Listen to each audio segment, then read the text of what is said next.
Welcome to the Rooster News at 10. No.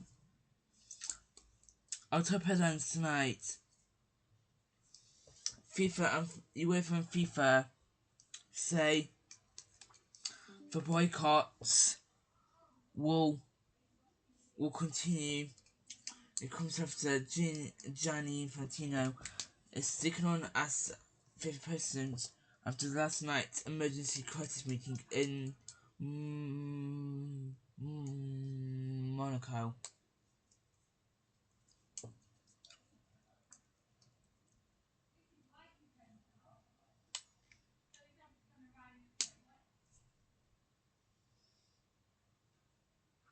Auto disruptions will continue until tomorrow after power failing caused widespread train cancellations as the customer delays west east of England will be live at a train station tonight with Luke Waterman. Luke, yes, many people across the UK, Middle East and West East are facing disruptions up and down on train services after a massive power failure. I have latest here from Somerset tonight.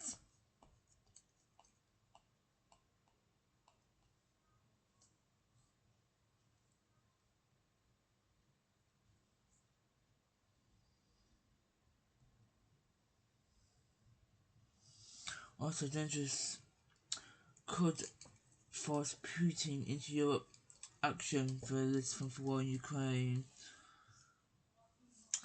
The funeral director that got got sentenced to 20 years in prison sends out letters to apologise to families for experiences and much more to come on Look North Tonight with Philip. Philip on the program tonight will have more on the issues with the former funeral director. We're speaking to the grandmother of the baby that was left in a bag for 2 years. There was something with Harvey Jackson, Harvey, and Pickle tonight. We will have more on train delays across the UK, and also a man jailed for 4 years after mugging a lady in south part of London today. We'll have up with Chris Fox tonight.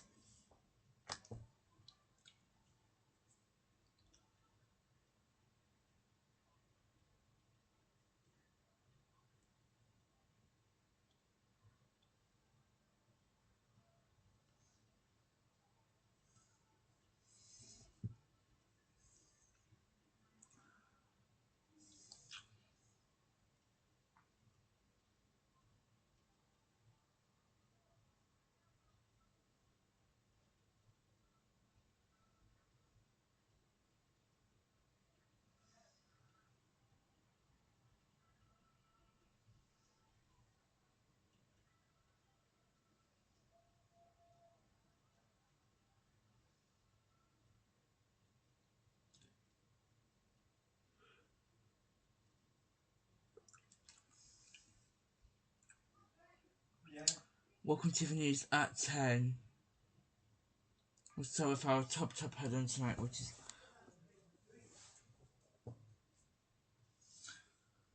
the sporting world has been sending shockwaves across football's governing body and across football world. It comes the FIFA president Gianni Infantino has not been met. Infantino will stay on as president of FIFA and the world of football. It comes conditions have not been met to lift its World Cup boycott. The boycott for World Cups mentioned is still going ahead at Wales and England will boycott the World Cup. It comes after Infantino called his senior staff and team members to a crisis emergency meeting in Moscow yesterday. It went on for several hours. But people wasn't sure whether that would be the green light for Infantino to step down or resign as the president. That's not happening for us today. He will stay on and the boycott is going to continue. We'll be speaking to Jane Dougal in just a couple of minutes. But first, For the latest on this story, Ollie Foster has his 3-minute report.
All that to come, but breaking news from UEFA. Kaveh Solokol, chief correspondent, has joined us for that. Kaveh, what have they had to say? Well, UEFA's boycott of FIFA tournaments still stands, despite the fact that we had a sort of partial apology from Gianni Infantino yesterday. UEFA basically saying nothing has changed. In the statement, they say UEFA's associations were very clear about the conditions attached to the non-participation in FIFA competitions. Basically, what they're saying is, we said we are going to boycott FIFA tournaments until Gianni Infantino's secret plan to sell off a stake in the World Cup had been shelved. That has happened. Yep. But UEFA also wanted assurances that nothing like that plan would ever rear its ugly head again. And UEFA are saying these conditions have not been met. So obviously they still feel that they haven't received the assurances that they want, that something like this will not ever happen again. Also, they go on to say that they made it abundantly clear over the weekend that they had lost confidence in Gianni Infantino's presidency. And they're very clear that position still holds. So they have no confidence in Gianni Infantino.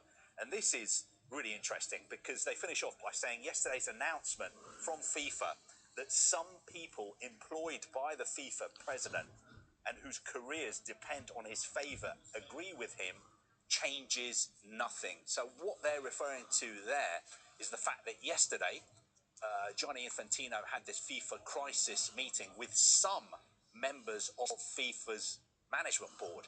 And after that meeting, we got a statement saying that Gianni Infantino supports the management board. Those members of the board who were present support him. And we got this kind of partial apology. But there were some very, very important members of that board who were not present at that meeting. And that is what UEFA are highlighting. They are saying the announcement just came from Gianni Infantino and some of the people who depend on him for their employment.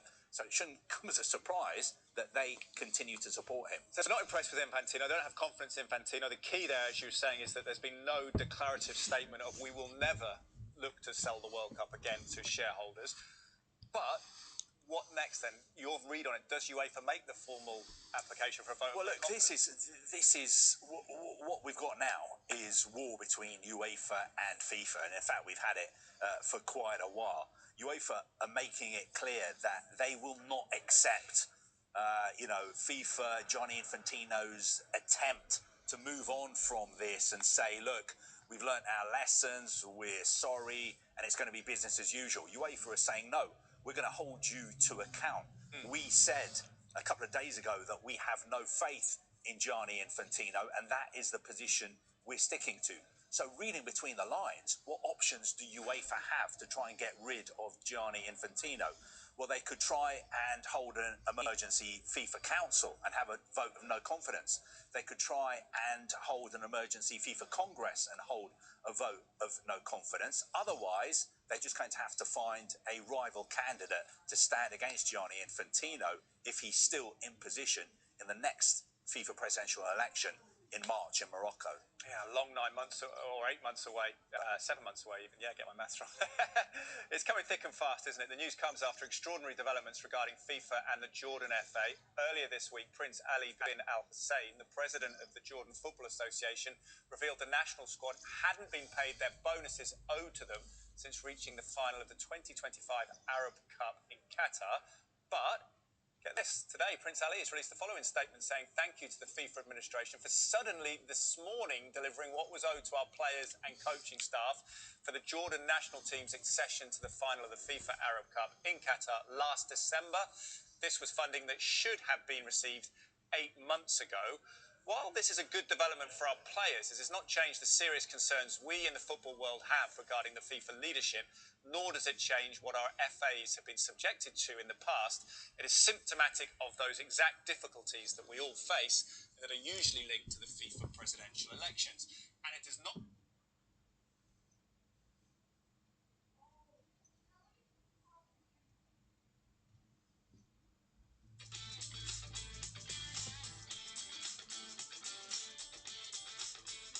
Let's bring you some breaking news.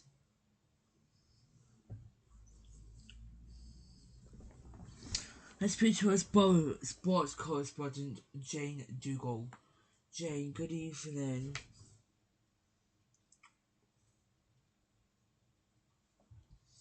tell us more. More, as we all know. Breaking news at 4. We got some huge breaking news at 10 to 5.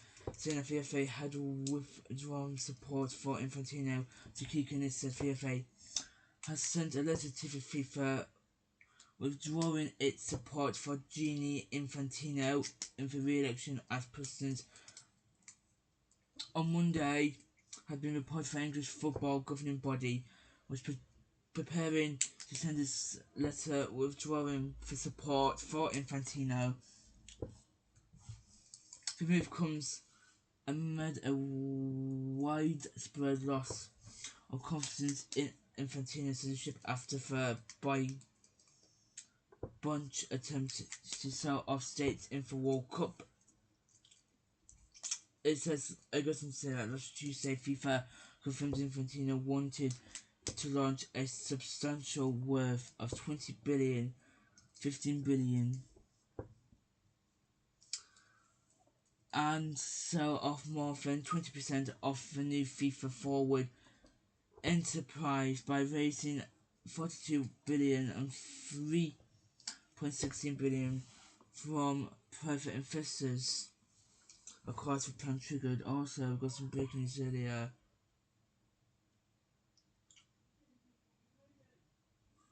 But the UEFA warned FIFA World Cup boycott still stands. So, UEFA has told us that the conditions have not been met to lift its boycott of the World Cup, and there is still a lack of confidence in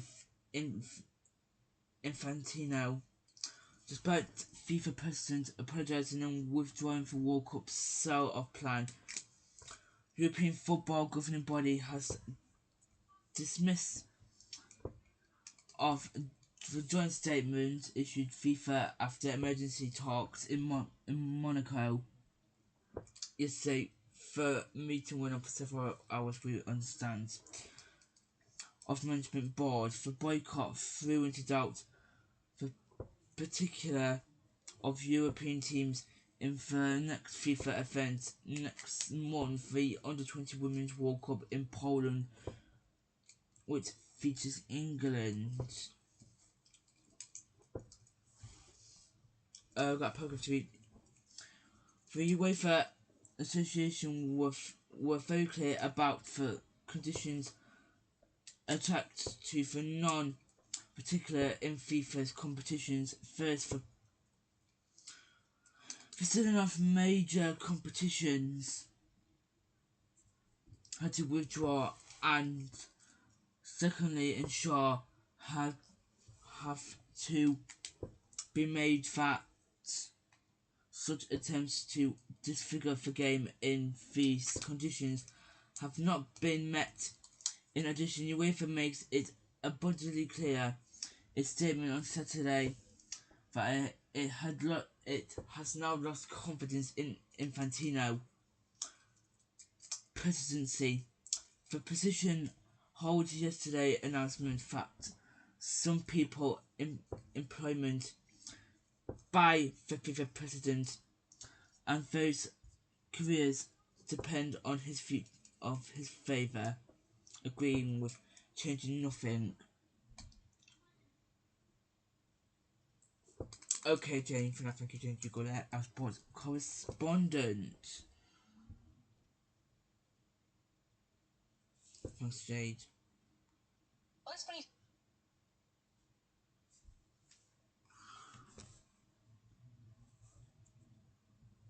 Let's bring you some breaking news concerning FIFA. Now, I'm joined by our sports correspondent, Rob Harris. Rob, what's the latest? Sky News has been told that UEFA's planned boycott of the World Cup stands, despite Gianni Infantino's apology and the World Cup sell-off plan being abandoned.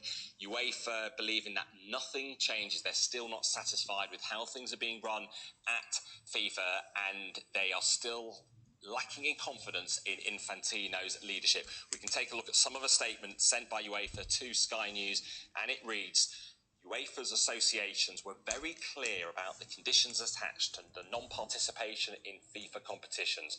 First, the proposals to sell off the major competitions had to be withdrawn, and secondly, assurances have to be made that such attempts to disfigure the game in this way will never be made again. These conditions have not been met. In addition, UEFA made it abundantly clear in its statement on Saturday that it has lost confidence in Gianni Infantino's presidency. That position holds. Yesterday's announcement that some people employed by the FIFA president and whose careers depend on his favour agree with him changes nothing.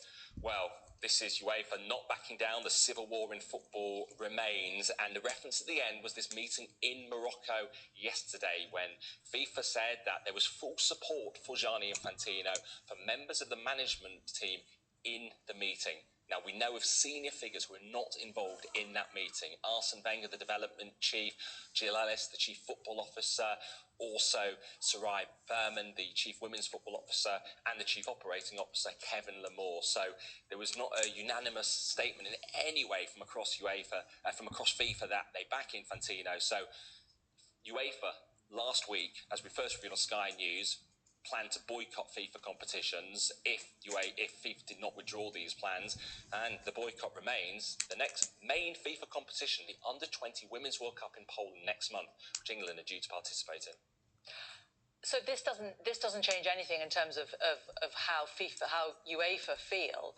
Gianni Infantino obviously felt that this Moroccan meeting was something that was going to change his standing. But then, of course, there's this extraordinary story about him offering Morocco the World Cup final in exchange for their support. So that doesn't exactly move him away from accusations of cronyism, does it? Without UEFA, is there FIFA? Well, that is it. The biggest countries in the world, some of them are in the European region.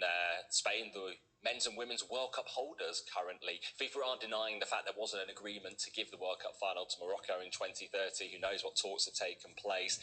Infantino's trying to save his presidency and fighting on. That was very much the defiant message, and also taking on his critics. It's something he does very often. He did it last week before withdrawing the project, blaming the media, saying it wasn't selling off the World Cup. Yesterday, effectively telling those scrutinising FIFA to stop it and that they'll go after them if they continue with unfair attacks in many ways.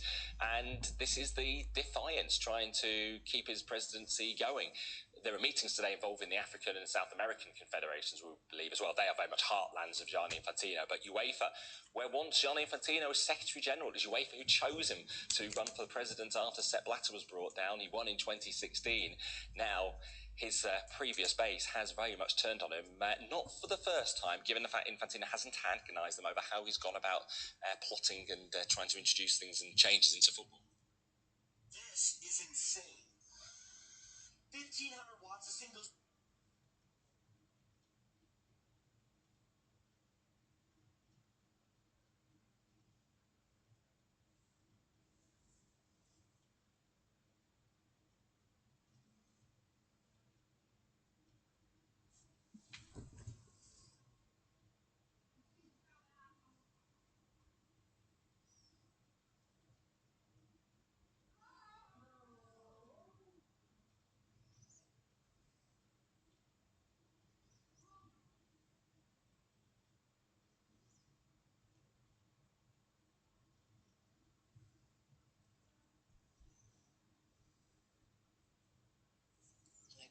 We start with breaking. Next tonight, train cancellations and delays after an electrical fault hitting rail networks. An electrical supply failing has caused a major disruption across rail networks in Greater Manchester, for Midlands and for North West England, with passengers facing widespread delays and cancellations.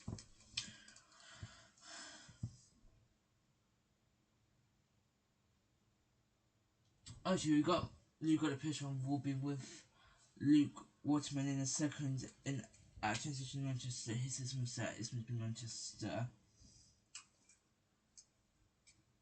Multiple train operations include Northern and Train Pennant Express issued do not travel warnings while will be with Luke Watman in Greater Manchester train station in just a second with the latest fare.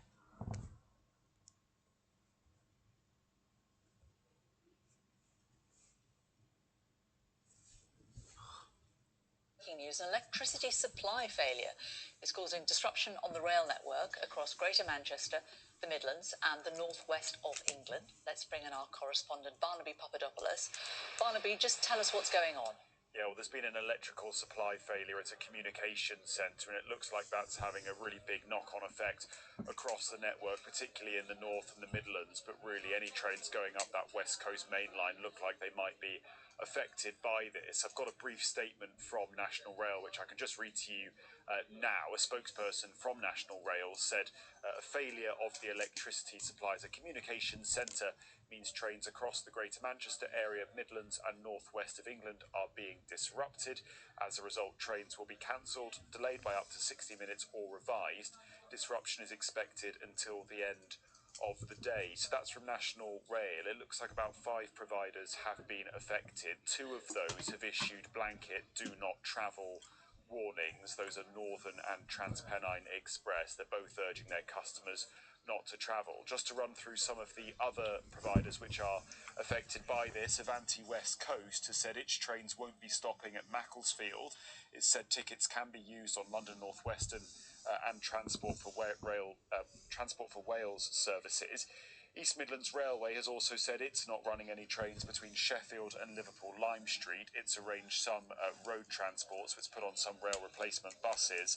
And Transport for Wales says that buses has replaced trains between Warrington and Manchester. As I said earlier, Northern and TransPennine both warning passengers not to travel. They are arranging alternative routes, and some tickets can be used on alternative routes. It also looks like most operators are relaxing off-peak ticket requirements so that customers can get to where they need to go to. But this disruption, we've been told, will last until the end of the day. It could have a knock-on effect across the rest of the rail network, and passengers are being encouraged to apply for compensation if they've been affected.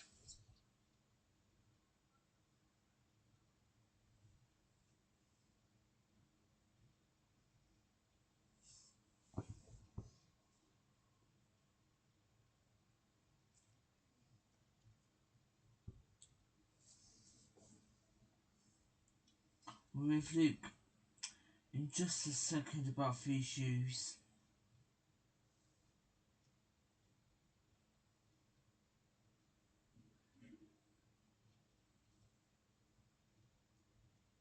Thousands of train passengers across large parts of the north of England tonight.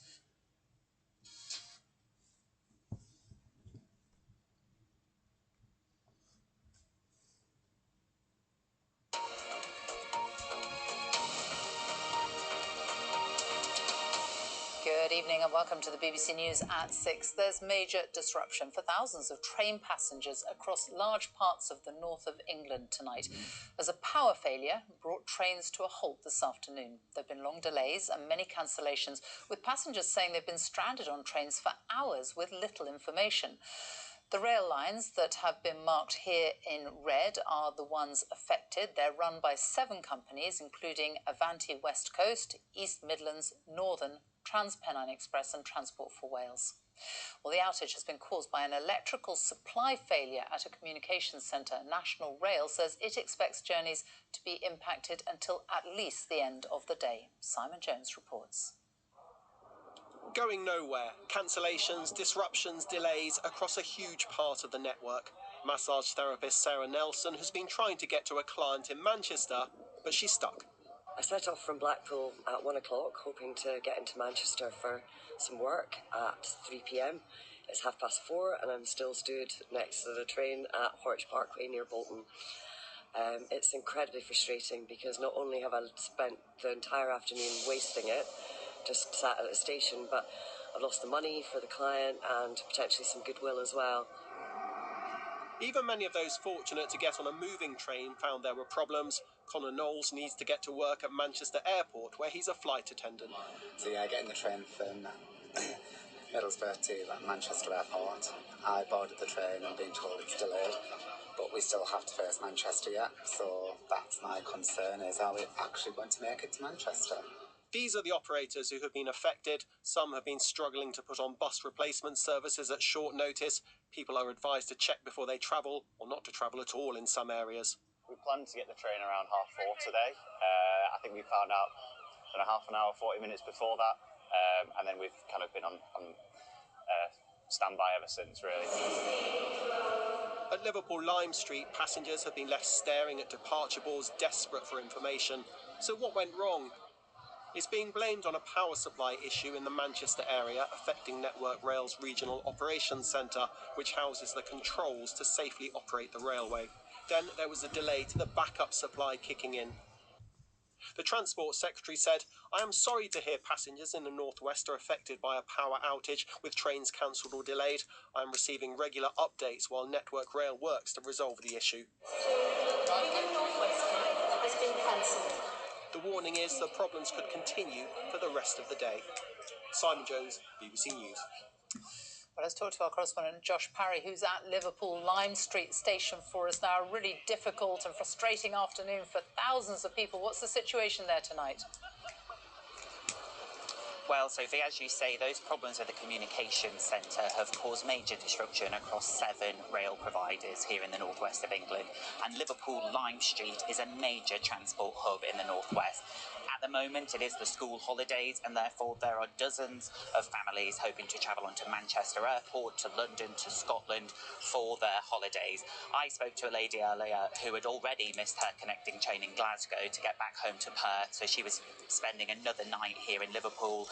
Another gentleman I spoke to was desperate to get home for a birthday celebration dinner and spent more than £150 on a taxi. There is, though, a glimmer of hope. We've heard now that the services on the Crewe, Derby, Nottingham and Lincoln routes are no longer affected, and there are some rail replacement buses. But the message for passengers is check before you travel, expect delays for the rest of the day and cancellations for the rest of the day, and that there may also be some residual travel problems in the morning as things get back up and running and hopefully get back to normal. Sophie. Josh, thank you. Football's world governing body, FIFA, may have given their embattled president Gianni Infantino their backing to continue in the job last night, but just hours after they did so, the English FA has officially withdrawn its support for him, and UEFA, Europe's governing body, says European teams may still boycott FIFA competitions, including the World Cup. Last night, Gianni Infantino apologised for what he said were mistakes in his controversial plan to sell shares in the World Cup to private investors, a plan he has now abandoned. Andy Swiss reports. He's fighting on. Let's go to Manchester and speak to Luke Waterman. Luke, you're in Manchester. What's the there? Well, yes, people across the UK. So Greater Manchester, Liverpool, Midlands and South West England, of persons facing passengers across these paths are facing widespread delays after a massive electrical fault hit the rail network. It's affecting families across these paths are trying to either go on holiday or come back from holiday. I spoke to a family who said they could not go on their holiday because of a massive connection and they were trying to get to Wales. Scotland Wales rail networks have also been affected with 3 train stations, 3 networks there having false electrical issues, which means train delays there. People being asked to check before travel because this is a major incident that's happened here. I spoke to a woman who's trying to get home to see her family for the summer and said she couldn't get on 2 trains because they were both delayed and both cancelled because of these electrical fault issues. But you can see how many people are struggling to get about. But again, for messages, check before you travel. You're quickly in Luke for now, thank you. We're gonna have a look at the weather.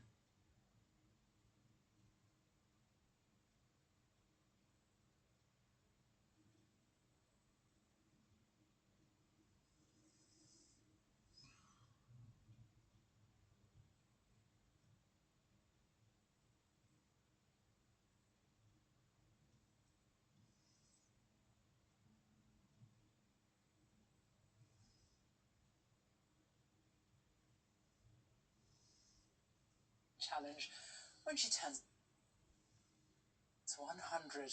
Wow.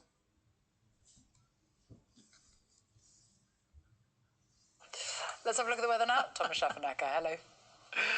Amazing. How do you follow that? What a breath of fresh air. I tell you what, today's been a breath of fresh air. 20 Celsius across many parts of the country. Back to the good old days.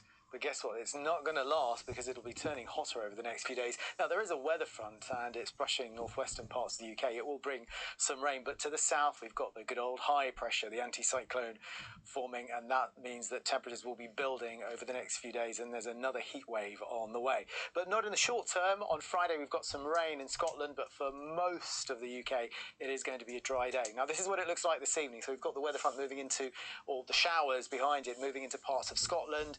Elsewhere, there might be a few showers, maybe around the Lake District, the northwest of England, say into Lancashire, but elsewhere it's a dry night. And early in the morning, in some spots out of town, it could actually be quite nippy, maybe as low as 5 degrees. So tomorrow, it's a dry day, just a couple of fleeting sprinkles across northern England. Most of the showers will be in northwestern Scotland, where it'll be fresh, 16 degrees for our friends in Stornoway, but down towards central parts and the southeast, temperatures will be back in the mid-20s, 26, maybe even 27 Celsius. And it's expected to be a fine Friday evening if you've any plans outdoors. Not great. We want the rain, and the rain's only in the northwest of the country. It's completely bone dry here in the south, all that dust being whipped up by the gusty winds we've had in the last couple of days. But look at these temperatures. They're on the rise from Saturday. We could even be nudging up close to 30 Celsius over the weekend, certainly high 20s on Saturday into Yorkshire as well. And then this is pretty much the onset of the heat wave. The next heat wave, for some of us, it'll be the 6th heat wave, depending on where you are. So, yeah, it is looking hot again. Thomas, thank you. That's it from us on the BBC News at 6. Time now for the news where you are. Goodbye.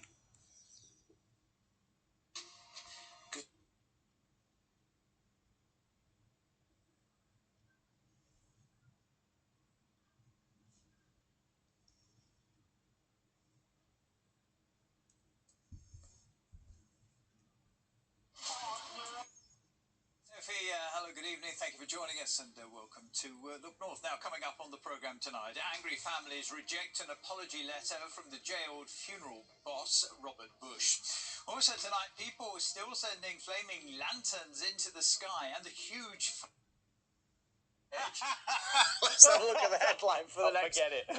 Right, the headline is a warmer one. That's good news. The cloud will be breaking up through the course of the night, and then tomorrow we should see more in the way of sunshine. And it does look as though we're going to get another very warm spell, perhaps another heat wave next week with high pressure dominating. Just got a couple of fronts coming down late Saturday night into Sunday morning. Might give just a little patchy rain, but once they go through, pressure builds. I think peak heat will be mid next week. Some spots might be approaching 29 or 30 degrees. Now there's the latest satellite picture. We've had a lot of cloud and it has been quite chilly. Temperatures in some spots no higher than 18 degrees. So it's a chilly evening out there with still a lot of cloud, but that will break up during the course of the night. All parts dry. There'll be clear spells developing, and certainly in the countryside it's going to be quite chilly, down to 7 or 8 degrees, but elsewhere in a range 9 to 11 degrees Celsius. So tomorrow's high water times, there we are in Grimsby just after midnight, and again at 12:33. So there should be some sunshine from the word go. It's that sort of setup. As temperatures rise, we will see clouds building up. Might be the odd shower here and there, but the emphasis is very definitely on a mostly dry day and a brighter day with some sunshine. And with the breeze more in the southwest, it is going to feel warmer. We're looking at highs around 24 Celsius. That's 75 degrees Fahrenheit. And through tomorrow evening, it should turn increasingly sunny. A very warm day to come on Saturday with plenty of sunshine. There's the risk of a little bit of patchy rain at first on Sunday, and then temperatures build again through next week, potentially the next heat wave on the way. That's the forecast. Oprah on the map, because we'll be there together tomorrow night, live on the programme. And this I'm just about to send off to the urology department. Thank you very much indeed for that. I'm going to get a lot of stick for that. Have a nice evening. We'll see you tomorrow. See you later. Look forward to it. Now, Jonathan and Anita Matthews' dog Jet has survived.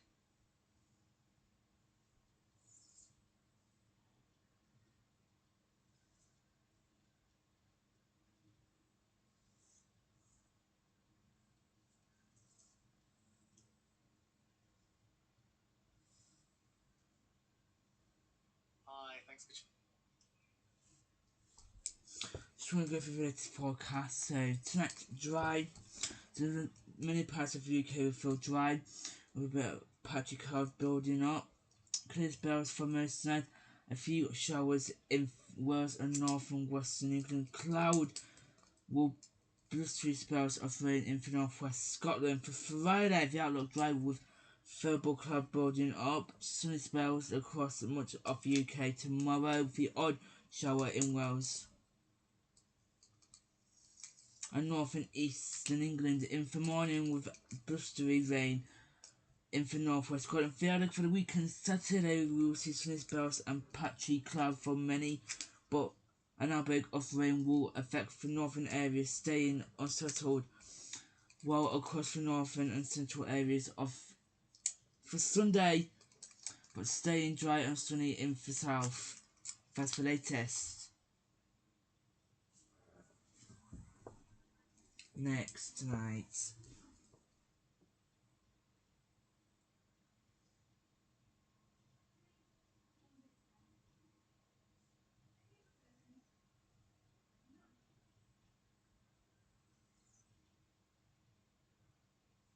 In some areas, and I think that's even an underestimate. Next night, the funeral director Robert Bush, who was jailed for 20 years on Friday, has been sending letters to apologise to families within the country. Some families have rejected these letters that have been affected people.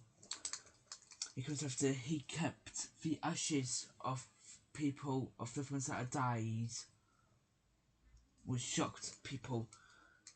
Some families are still shocked tonight about the issues that Robert Bush has caused people across Hull. Here's the latest for you.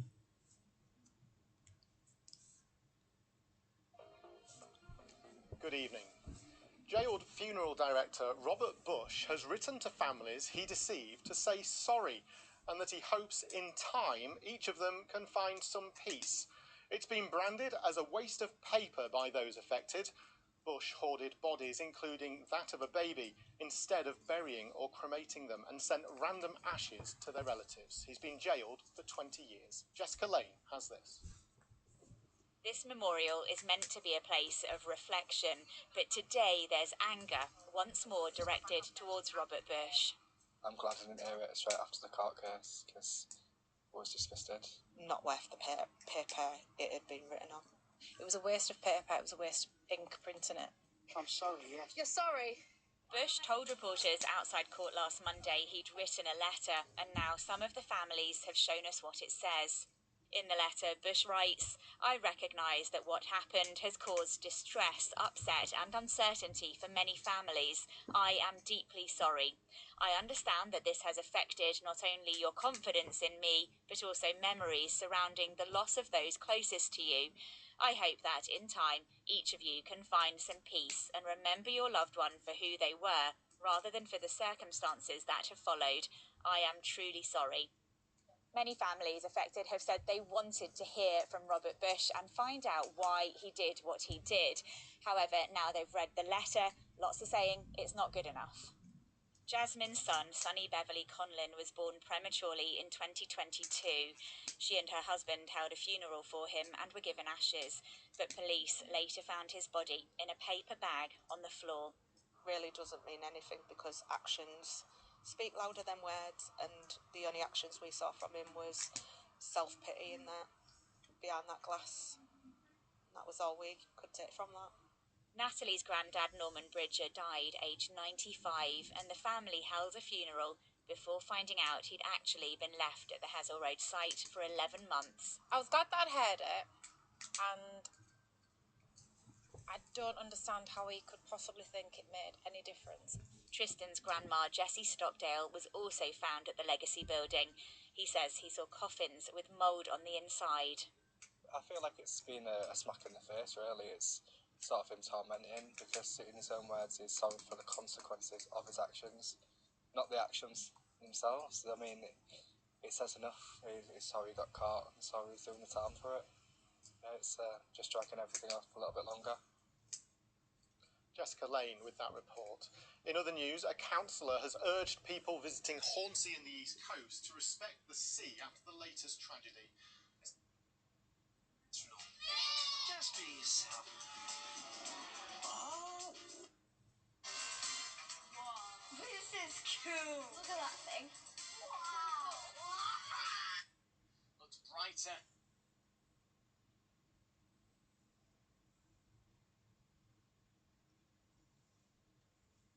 Because you can see what a whale bone would look like from the inside, and also it feels like you got eaten by a whale. It's amazing. It's like one of the ones I would see in London, but better. It's so high. I can see almost all of Hull.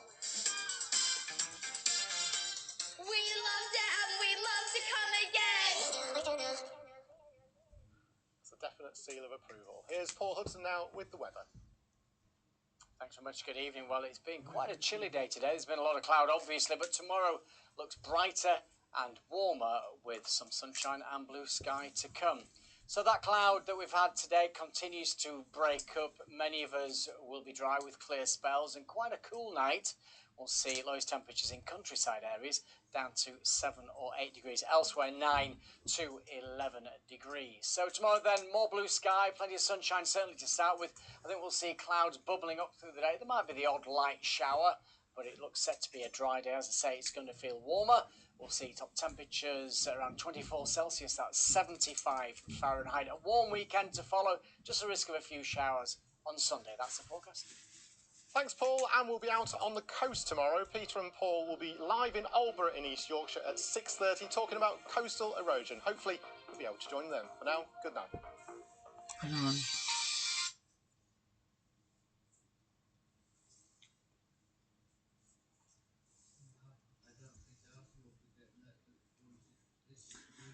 So when some families say that it was a waste of paper and waste of ink, as they got letters from Mr. Bush apologising and saying he's deeply sorry for his actions.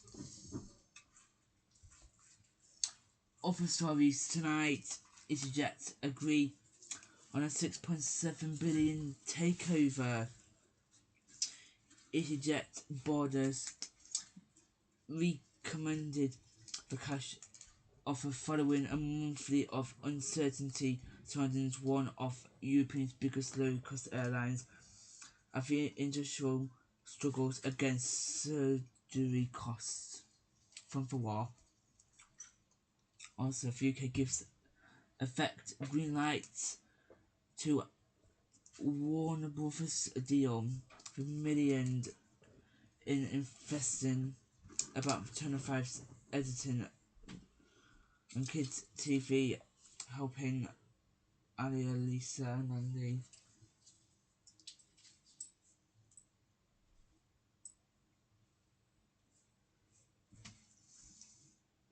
Ooh, other news. The son of former Wales and Man United striker Mark Hughes dies of sudden death syndrome.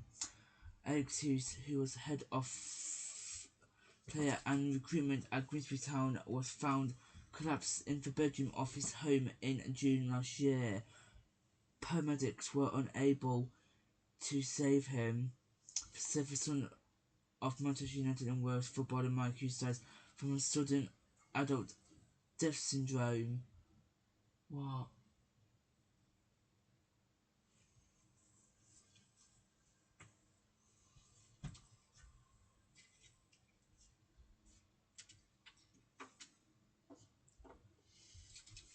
Another potential hero set for UK as part of UK's face new hot spells from the month of May, June and July have all seen significant heatwaves in the UK, and now some weather models are showing more hot weather could move across the country from next week.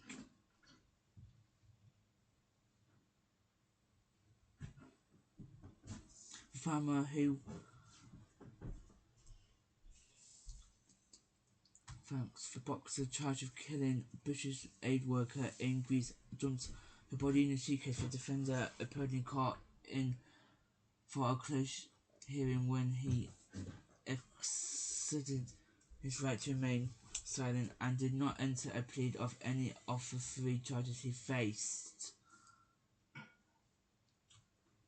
And finally, the party balance sheet published on Thursday by the Election Commission shows the value of 100,000 vehicles have been removed from its book. The SNP writes of the use of Peter motorhome but still owns him 60k.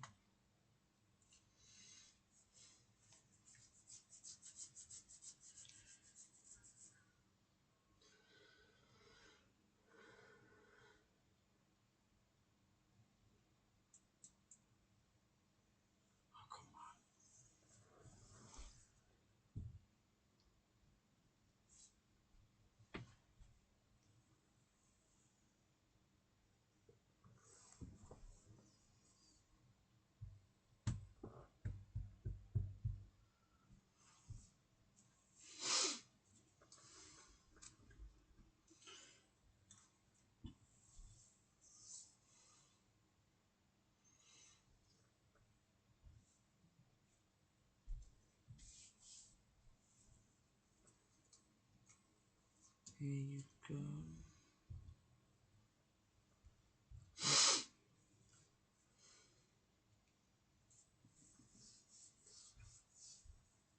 Now what?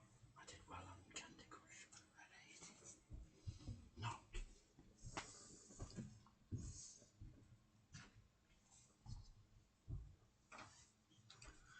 Next, the war in Ukraine has a massive effect on people as bombs, missiles continue to attack us. 25 people have been reported dead. The latest. Here is Morgan Watson with the latest from Keith Morgan at his devastating report.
Yaroslavl, the home of one of the country's biggest oil refineries, after a Ukrainian drone attack.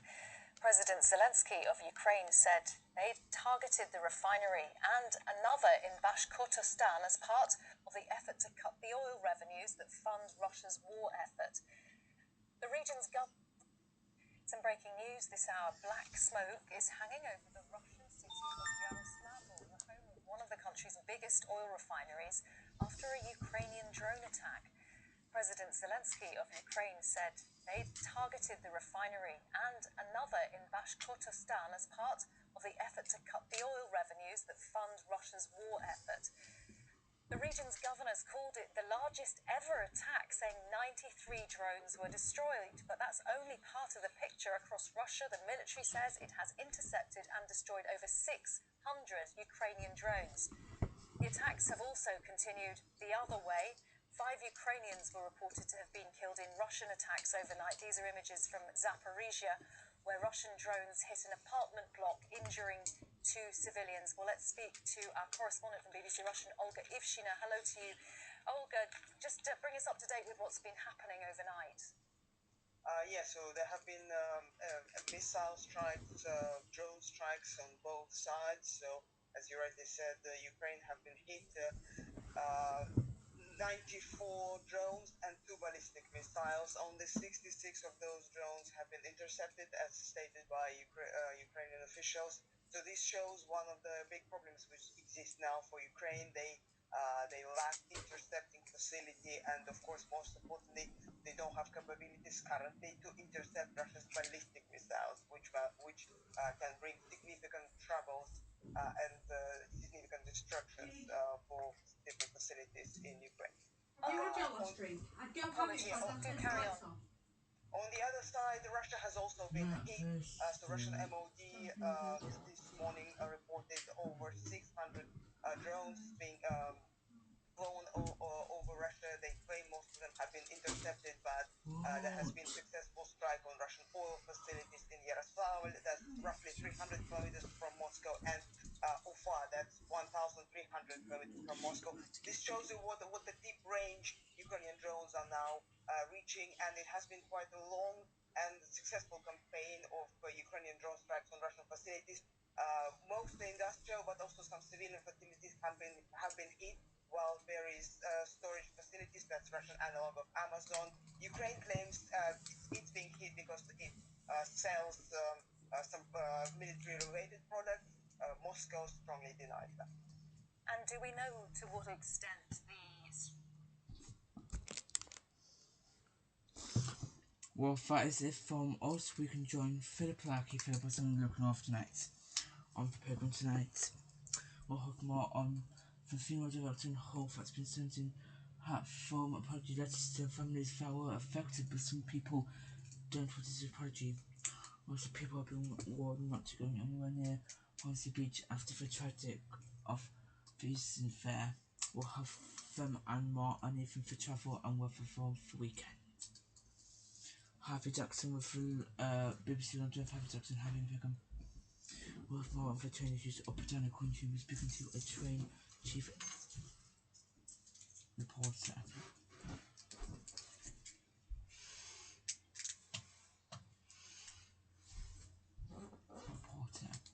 Who also have the weather too. So it's time to join Philip Larky on the North. Thank you. It's time to join BBC Look North, Philip Larky, and BBC London's Harvey Jackson for the news. We must have a whole team. Have a great evening. Take care. Bye bye. See you later.